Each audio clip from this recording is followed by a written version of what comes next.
This is going to scare a lot of people. What are you really putting in your hair? Tonight on 2020, to catch a fake. Putting your family at risk. Could you spot a fake? This shampoo, this soap, and what's really inside these counterfeit Viagra pills? Or in this makeup? We test it. The ingredients will shock you. People have no idea they're putting real copper on their face. Tonight, David Muir on the hunt for the fakes. I'm with 2020 and we're rolling right now. And we're right there as they bust the sellers in 3 different cities at once.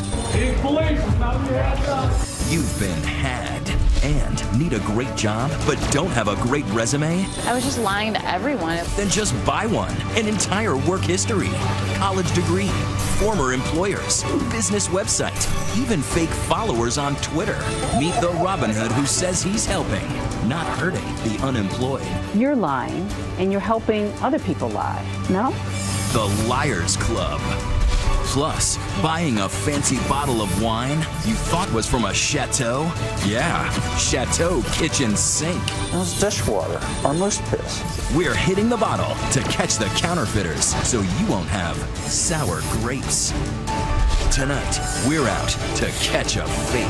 It's a dirty little business. Here now, David Muir and Elizabeth Vargas. Tonight, a 2020 exclusive. We take you inside the stealth teams out to bust the fakes in every corner of the country. And we're not just talking about those handbags and fake Rolexes. These are everyday items right in your medicine cabinet. And David, you were right there on the inside. Elizabeth, as you know, we discovered this is hurting everyone in the family. Husbands, wives, children, all targeted with fakes. Tonight, we head to the lab. What's really in that counterfeit makeup? What's in that fake Viagra? The ingredients will stun you. Not to mention shampoos, soaps. What are you really putting on your face? You're about to see it all go down. In every corner of America tonight, families getting their shopping lists ready for the weekend. And who isn't hunting for a steal? But tonight, you're about to see what happens when that real deal isn't the real thing. This was manufactured in China by a criminal organization. You're about to watch as 2020 takes you on the inside. Come down here so you can at least block this path here. We join the elite teams who bust the fakes. Are we rolling? People putting your family at risk. Okay, that's a signal. Let's go. 3 different cities. And you'll see the moment they're put on the spot right here. Police, can you get up? The product in your medicine cabinet that could be making your husband sick. The staple bought by women every day and the ingredients that will stun you. And your babies. Did you buy something that's putting them at risk every time you use it? And this was the headline. Now got us started. A major bust tonight involving products. What was really inside those products? Long Island, New York. Just this year, one of the biggest counterfeit busts on U.S. soil. Authorities say 2 brothers selling products with names and labels we all know. Look at this, the Vicks Vapor Rub, the chapstick, the baby oil. But all of those products customers were putting on their face were fake. And who knows what was in them. And get this, the products were being sold in stores across the country, from Florida to New York to Pennsylvania. And as you'll see tonight, investigators say that's just the start. We team up with the feds, the Intellectual Property Rights Center in Washington, D.C., where inside we are given a first-hand look at products fooling American families every day. Do you think Americans would be shocked to know just how much of what they're buying is actually fake? I think most Americans have no idea. It's a dirty little business. It's a very, very lucrative business. Director Lev Kubiak takes us into the room where they pulled out the fakes, what they've seized from store shelves and internet sites across this country. So all of these are everyday American products. Everyday American products. Perhaps you would expect luxury knockoffs, the fake UGG boots next to the real ones, the Beats headphones, fakes too. But tonight here, we reveal the dangerous fakes, the ones right in your bathroom, the ones your family use every day, coming from low-wage factories all over the world, where they steal the labels and place them on their own products. These fakes are made in China. The shampoo, the bathroom soap, the razors, even the condoms, guaranteed to protect you, but in this case, investigators say they used substandard materials. And then a brand name we all know, but in this case, really head and shoulders above the rest? So this shampoo is in showers across this country, but this isn't the real thing. It's not. What are you really putting in your hair? Heavy contaminants, heavy metals. So you could be putting metal contaminants into your hair without even knowing it. Things that a legitimate company would never introduce.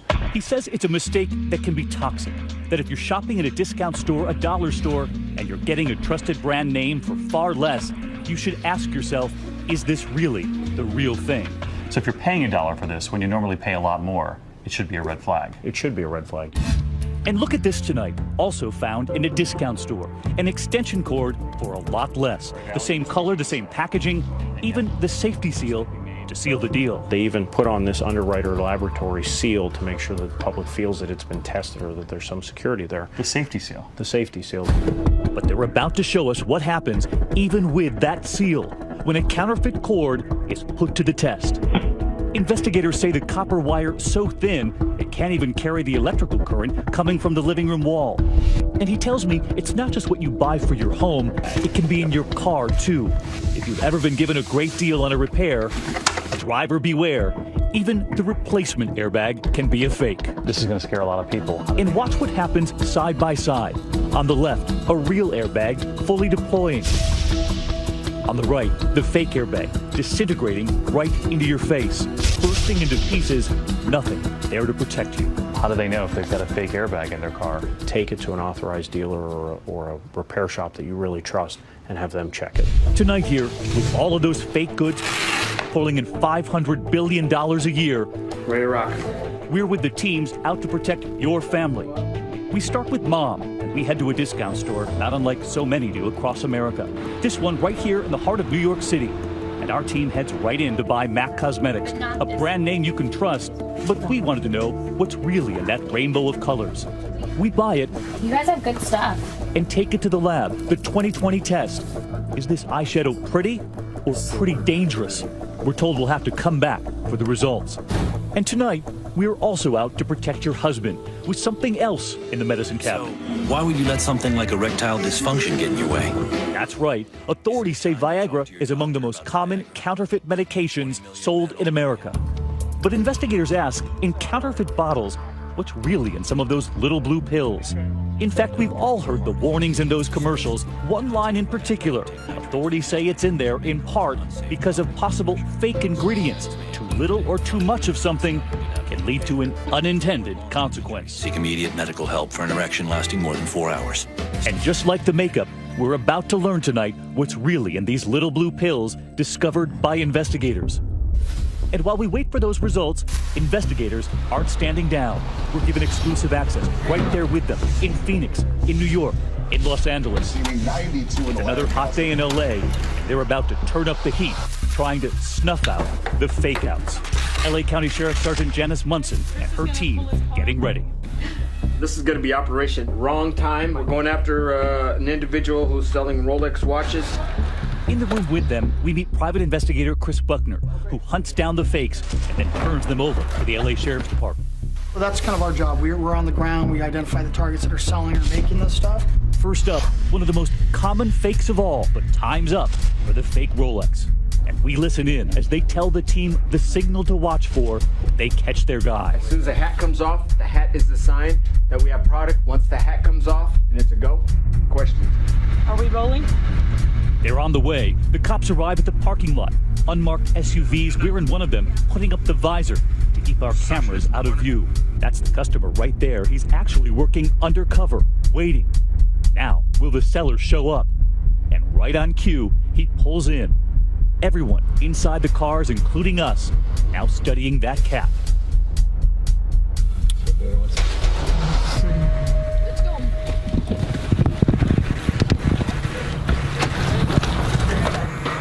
The suspect under arrest, and the fake watches about to fetch him thousands could tonight fetch him jail time.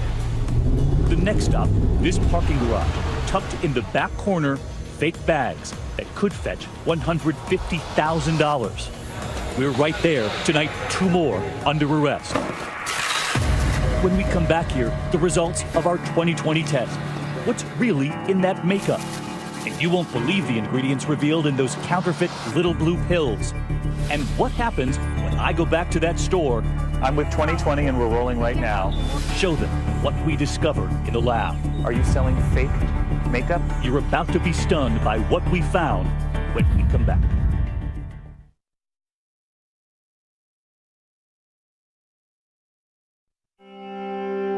This evening, all across America, the people pushing fake goods are getting ready to cash in on unsuspecting shoppers all weekend long. By next year, counterfeiting will become a $1 trillion industry worldwide.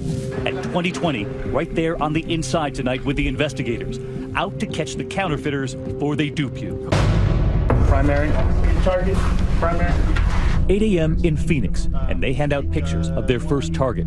This squad on the hunt for a man who they say is also selling fake makeup right out of this shoe repair shop. All right, let's go. Even in the desert heat, we watch as the team puts on its full tactical gear. They stay undercover. They say the best way to catch them. They're undercover, so they want everybody to see them. The whole team will be dressed like that. They tell us they have to wear this gear because they never know what they're about to walk in on. He's going to be there really quick, boss. Phoenix Police, search warrant. Mount your hands up. Phoenix Police, anybody in here? Let yourself be known. This man is charged with operating an illegal enterprise and fraud. He's just displaying this like this because he doesn't think it's enforced. His mistake is he's in Phoenix. We listen to the brand names. So we have Michael Kors and Chanel. And we notice the makeup case. It looks like it's right out of a department store. In this counter, what we're looking at is counterfeit makeup. And this is a true health and safety issue.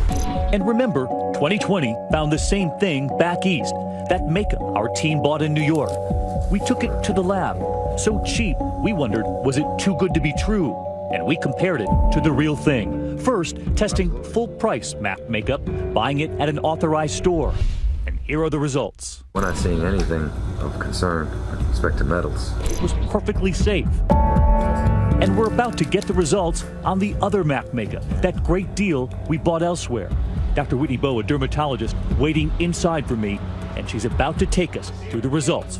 So this is the MAC that we tested. Exactly. What did you find? We start with the lead. So the lead was at least 5 times higher than what you should be allowed. It was an order of magnitude higher than where we should be. And then the copper. And think about this number. The FDA limit on copper, 100 parts per million.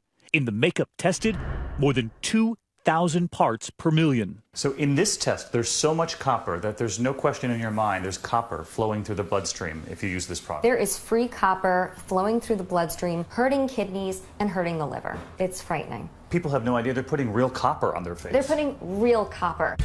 But the most frightening discovery in that makeup was the beryllium, a Category 1 carcinogen. Beryllium can be a cancer causer.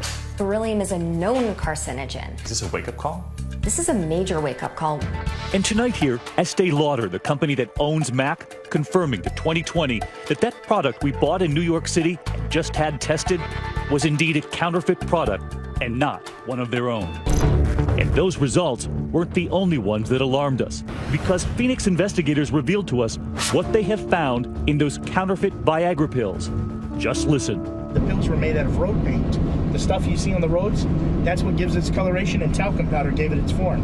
And just watch as they take us out on a new case, a man they say is promising a good night in the sack with those little blue pills.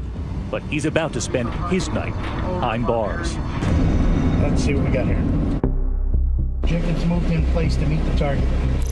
Just watch as the customer standing there working undercover, buying from the man in the driver's seat. 40 counterfeit Viagra pills for $100. It would cost him $1,700 at the drugstore. After the deal, we watch as the police helicopter follows the seller's moves. That alleged pill pusher is about to get pulled over, just a few hundred feet from his $600,000 home in Scottsdale, Arizona. Area, thank you very much for your assistance. 2020 cameras rolling as they count the cash they found in his car. 1,000, 2,000, 3,000, 4,000, 4,200. The squad taking us inside, searching the house. And here's what they showed us when they came out. We found all kinds of his inventory. And these are some of the different samples that are designed to look like Levitra and Viagra and Cialis. And apparently there's a Lady Viagra, which is news to me. The Phoenix Police Department confiscating more than 7,000 counterfeit pills, a retail value of $150,000. 2020 give an eye-opening video. Investigators working with Pfizer And just look at where their drugs are being counterfeited. Factories in China, Latin America, they say India too. All of it shipped to America, sold in low-end stores on the street from people's homes. And there's someplace else. So, Viagra. People are buying this online? Yeah, we've seen a real explosion online. They take us into their operations room where they track fake websites. And look at this, side by side, the drugs. Can you tell which bottle of Viagra is real, which is fake? And it's not just adults in danger, it's parents and their children too, babies. Look at these two websites, side by side, for the popular baby carrier by Ergo. But this one is a complete fake. Side by side, I thought this was the real one. We get that reaction a lot. Parents are falling for it. Those Ergo baby carriers designed in America, but the idea stolen everywhere, with no guarantee that there's anyone checking the safety of those fakes. So where do they make the fake? These fakes are made in China? So what's the best way to tell if your baby carrier is real? If the Viagra you're buying will have the intended effect? And if that makeup is made up? To look at the manufacturer's website, take a look at where these companies say their products are distributed. And there's one last stop for 2020. Back to where our shopping began. Armed with the results of that makeup test, we're headed back to that New York City store where one of our producers bought that makeup 3 weeks ago, testing positive for lead, for copper, and for that carcinogen, beryllium. How would they explain the results?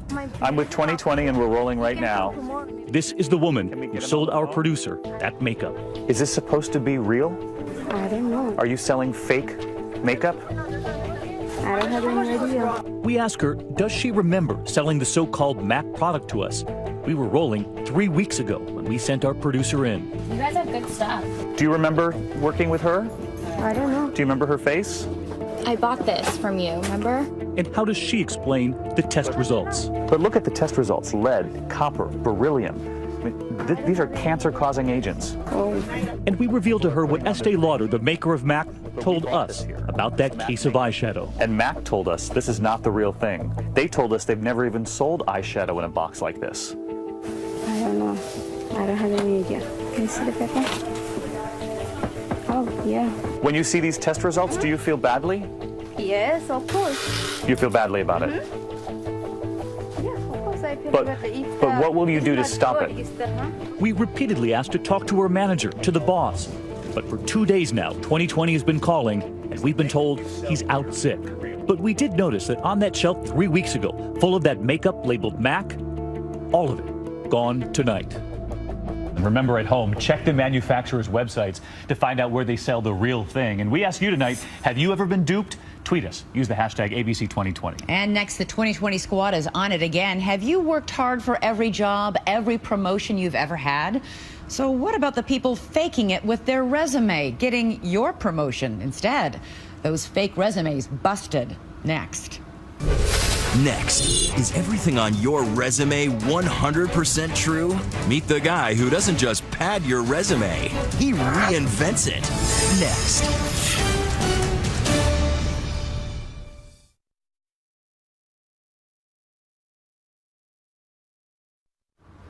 In a tough job market like this, people will do almost anything to get a job, but faking an entire resume and work history, complete with your own website and phony Twitter followers, that's the big new job market, whose slogan might as well be no credentials, no problem. Here's Deborah Roberts. Andrea Stanfield was living the dream in Tampa, Florida. A six-figure paycheck, a big house, expensive clothes. We had a boat, jet skis, Rolex watches, you know, the whole 9 yards. Truthfully, life was great, except for one small detail. It was all built on a lie. I got more and more anxious that I would be caught. I was just lying to everyone. Her big lie began when she decided to apply for a stockbroker position. The job required a college degree, which Andrea didn't have, so she simply made up a business administration degree from Akron University. She landed the job and quickly moved from one big position to another. So then you must have been emboldened after that. Yeah, it was like they don't even care. Andrea's career was soaring on phony credentials, which apparently millions do. By some estimates, half of all resumes contain a lie. These days, faking a resume has been elevated to an art thanks to the internet. Need that college degree? For about $500, you can buy it online, complete with transcripts. And since a jazzy social profile impresses employers, how about $40 for thousands of phony Twitter followers? With the access to the internet, applicants out there can easily create whatever resume they like. The alarming rise in fake credentials has led some companies to turn to private eyes like Mario Pecoraro to sniff out those phonies. Alliance Worldwide Investigative Group. Most companies don't use PI agencies like his. Can you verify his deeds of employment? But he's the gold standard for those who want to screen out the fakes. Have you met someone yet who's been able to fake you out pretty well? Not so far. There are a number of good fakes out there, and we make it our business to catch them every time. But if he's the big cat in the land of resume fakes, we found the clever mouse. Nothing like a ice cold beer. His name is William Schmidt, a surfer-looking dude in Columbus, Ohio, riding the waves of desperate job seekers willing to pay for phony credentials. This is my global corporate headquarters right here. In his flip-flops and shorts from his cramped sunroom, Schmidt operates the creme de la creme of fake resume sites called CareerExcuse.com. For $125, he'll sell you a phony job history with a gleaming web page of your fake company, complete with a phone number and address, just waiting to be Googled by a prospective employer. You'll see that it is on Google Maps. So again, it brings more realism to our virtual companies. This was pretty clever. A factory worker, Schmidt juggles his real job with his virtual one, helping scores of people who've lost jobs during the recession and feel stigmatized after being out of work for so long. They're just totally desperate. They want to fill in a gap on their resume. What's your track record like? I would say half of my subscribers will get a job probably within 30 days. He says he's motivated by the high fives he gets from grateful clients who've been offered jobs and thank him for his service. But you're creating a site that really is basically dishonest. It's like a poker player. A lot of times he's going to have to bluff. And that's what job seekers are needing to do nowadays to land a job. So we decided to call his bluff. Could a small-town mouse slip past the claws of a big cat like Pecoraro? To find out, we hit the job market, applying for actual positions at companies that work with Pecораro's firm, like a sales manager job at this beer distribution firm in Saratoga Springs, New York. Our applicant, 2020 staffer Sarah Lang. She has zero experience in the alcohol industry, so Sarah jumps online with Schmidt to fake up a job history. Within 2 days, he comes up with this slick-looking website for the Oyster Island Brewery. It includes an address and phone number in case someone decides to check up on Sarah. And he's added a position of marketing associate at the brewery to her resume. Next, we raise the stakes and apply for a vice president of marketing and communications job at this IT company in Clifton Park, New York. Our applicant, 2020 producer Michael Mendelson. I just want to see the B-roll. Who's clueless about marketing. So first he goes to a diploma mill website, paying $500 for an MBA from the unaccredited Ashley University.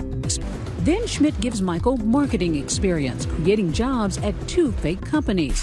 One as product manager at Performa Marketing, and a current job as marketing director at Altman Research.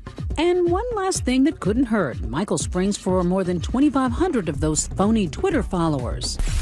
We submit both resumes through the company's websites to see if they'll catch our fakes. Schmidt boasts he's rarely been caught because few companies thoroughly check resumes and job references. They're very boilerplate. They question nothing. At the end of the day, you're lying and you're helping other people lie. But you see, that moral question has to reside within the person who's subscribing to my services. Which brings us back to our fake job applicants. More than 100 people applied to the 2 positions, the more promising resumes, including ours, landing here in front of Pecораro's investigators. They don't know who our ringers are, but they find plenty of other fakes. This is a lie right here. He has never worked for the company. Including a guy with a phony degree and another who lied about 2 of his past jobs. Then they're on to us, beginning with Michael Mendelssohn's fake degree. One at Ashley University, which we found to be a diploma mill. So that one was pretty easy. Right. But what about those elaborate websites Schmidt created? Pretty impressive website, though. With their supposedly real addresses, phone numbers, and operators. The phone number associated with the website came back to a generic service with no direct response. And we went one step further and we identified the address of Oyster Island Brewery to actually be Dunkin' Donuts. So much for that one. But we did manage to sneak one thing past Pecoraro, those 2,500 phony Twitter followers. Wow, you smoked us out, huh? But we got you on the Twitter followers. Got us on the Twitter followers. There you go. So what went wrong? We Skyped with Schmidt. We got caught. What happened? How many people really make the effort to check if every single company that people put on their resume is real? The majority, it doesn't happen. Anyone who uses a fake reference service is taking a gamble. In the end, resume faker Andrea Stanfield says living a lie isn't worth it. Her career and marriage are history after she came clean, fearing she'd be fired. Today, Andrea is about to enter nursing school, determined to find a new career the old-fashioned way, earning it. I'm finally going to take the long road, and I'm going to do the right thing and not have to lie about anything. So that's going to be fantastic. Good for Andrea for admitting to it and then shining a spotlight on it. Do you think you've ever lost a job to someone who's lied on their resume? Tweet us. Use the hashtag ABC2020. When we come back here tonight, before you drink that glass of wine to kick off the weekend, do you really know what's in that bottle? What we're about to reveal might leave you with a bad taste in your mouth.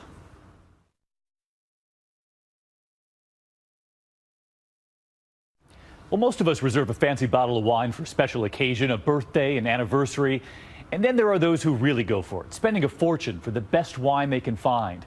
But what happens when that fancy wine has actually been whipped up in some guy's kitchen? Here's Brian Ross.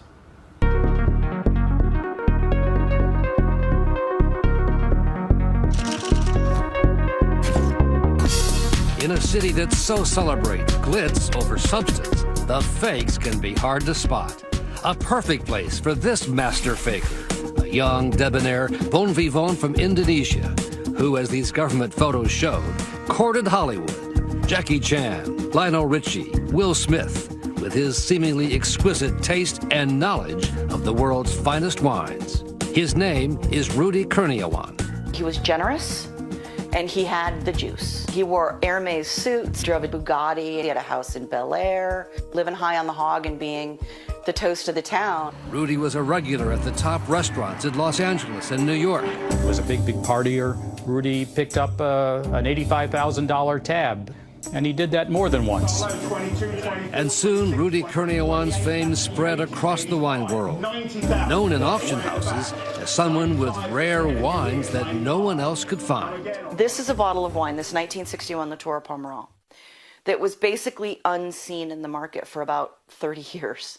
Maureen Downey is a wine expert who helped to unmask Rudy's many fakes. And all of a sudden, Rudy Kurniawan started mass producing them.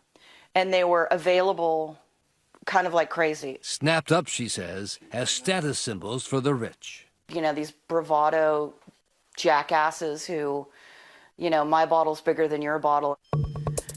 What they did not know is that Rudy's rare wine was not produced in some French chateau 50 years ago, but in this suburban Los Angeles home that Rudy shared with his ailing mother. I like to call it his counterfeiting house of horrors. In his kitchen, where he soaked the labels off French bottles, printed up new ones from the finest chateaus, and then filled the bottles with a homegrown recipe of much less expensive wines that fooled millionaires and billionaires for a long time.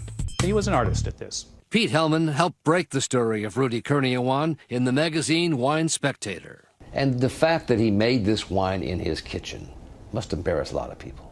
It does embarrass many people. It's humiliating. And it's not just the wealthy who are being embarrassed and tricked. It turns out the world seems to be awash in fake wines of all kinds and prices. Just 2 weeks ago, authorities in Italy seized a shipload of fake bottles destined for overseas supermarkets. Police were tipped off by customers who reported a strange, bitter taste. They discovered bottles filled with about $4 worth of low-quality Chianti that were labeled and meant to be sold as $40 bottles of Italy's top red wines. By some estimates, as much as 1/5 of the wine sold in the world in restaurants and stores is fake, not really what's on the label. A consumer scandal that only began to be noticed in the wake of what Rudy Kurniawan was doing in his kitchen. I mean, I think in the last decade, he's produced well over $100 million worth of fine and rare wine. And he had a good thing going until he crossed paths with the wrong billionaire. It's Brian Ross from ABC News, here to see Bill Koch. The man who lives in this oceanfront mansion in Palm Beach, one of America's wealthiest people. Bill Koch, who agreed to do something that few billionaires would ever consider. Appear on 2020 to admit he was a sucker for fake wine. I bought a lot of it. You called yourself a sucker? You're damn right. A pigeon, a sucker, whatever they call the mark. Koch, whose billionaire brothers are known for the money they spend on conservative politics, is himself known for the money he spends on his passions, including wine and art.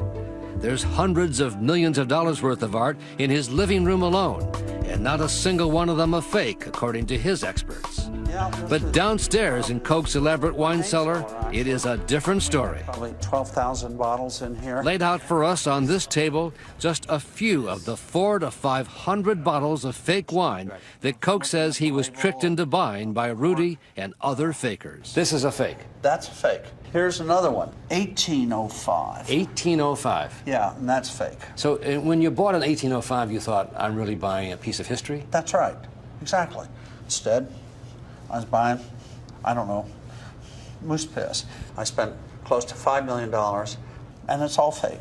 Koch was blissfully ignorant that he was a sucker until he discovered these 4 bottles that supposedly came from the collection of Thomas Jefferson, but he says were actually produced by yet another faker in Germany.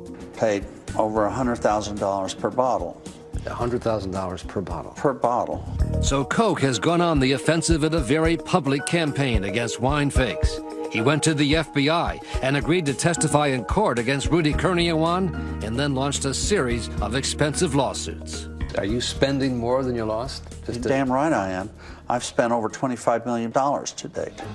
I cannot stand to be cheated.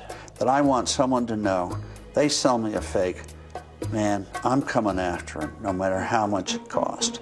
Great to have you here. As Koch admits, it's hard to have much sympathy for a man of great wealth who's parted from his money by a crafty faker. But as we saw, it's almost enough to make a billionaire cry. Can any wine be worth $25,000, $100,000 a bottle? Well, I mean... From your point of view, does it taste that much better? You know, a normal person say, hell no, it isn't. But for me, the art, craftsmanship, excuse me. You care about this? Oh, yeah. That goes into it is worth that.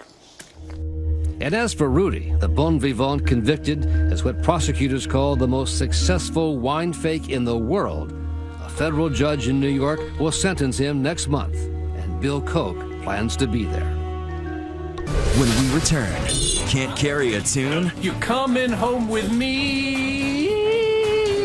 Don't worry, with a few techno tricks of the trade, you can. You coming home with me? Just like these superstars in concert. So how does Pink get everything right without having to phone it in? You shouldn't have to sing in this position. Nobody should. Next.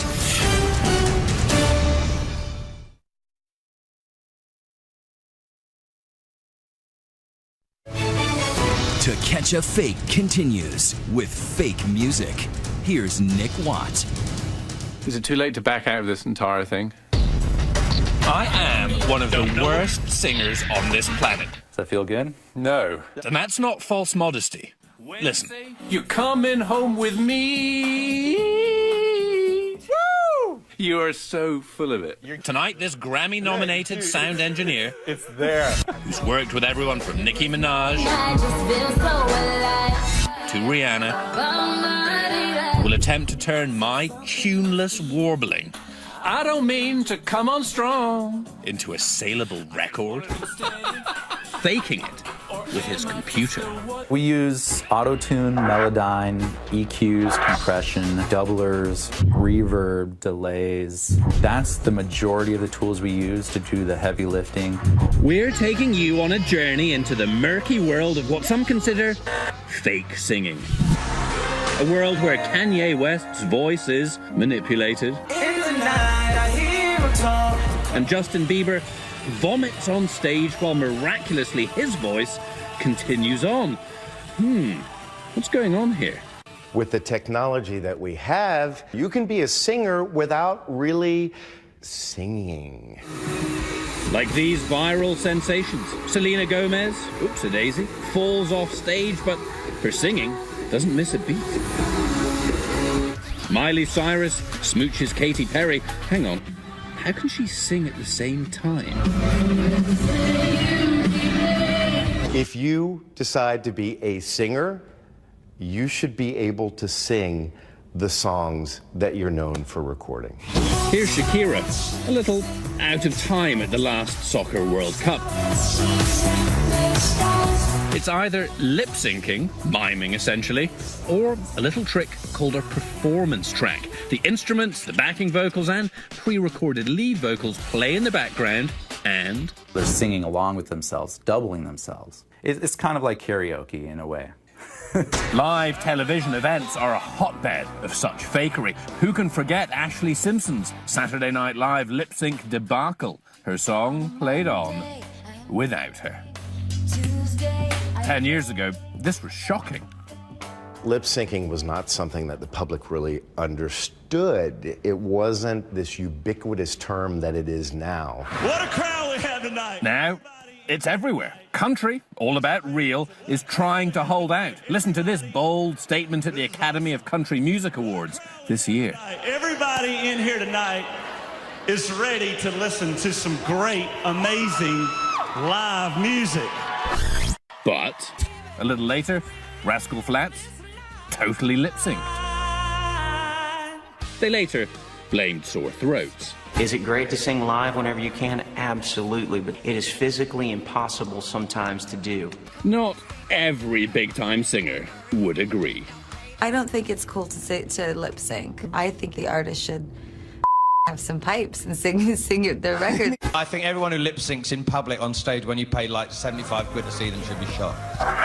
It's gotten to the point where savvy fans like this post-Britney crowd just assume their favorite stars aren't really singing.